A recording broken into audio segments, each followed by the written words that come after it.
Well, in a game that ended in a 7-all draw, we thought it was only fair to get a player from either side, and we've got a brace of Springboks, and we decided actually Francois thinks it's a herd.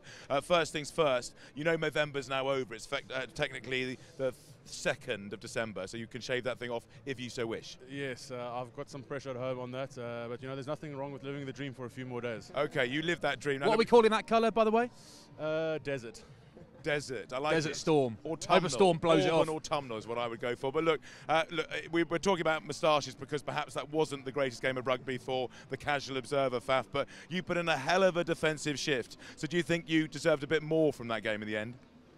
Yeah, I think he's going to say the same thing. So I think from an offensive point in that first half, especially, the guys really defended well, and yeah, we just made a few errors on attack. Hopefully we can build on that, but I think considering the weather, there wasn't too many handling errors, so I think both sides are pretty decent with that side.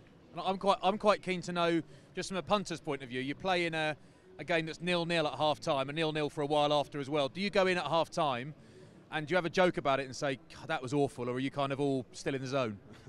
No, I think you have to be real about it. I mean, it was a terrible first half. I think, you know, from our side, we're going to comment on Sal's side. Faf will do that, but you know, to go in 0-0 and you know, we had opportunities early on in the first half, getting into their 22, couldn't quite cross the line there. You know, had an opportunity to get a shot at goal, missed that.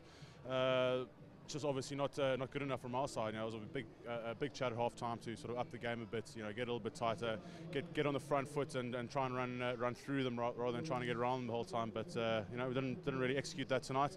So the score was a fair reflection of that. I've got to ask this question. It's an ugly question. I know we're standing in the rain out here at the Rec, and it's not the most pleasant of occasions. But the bottom of that table, the bottom half of the Premiership table, is so tight.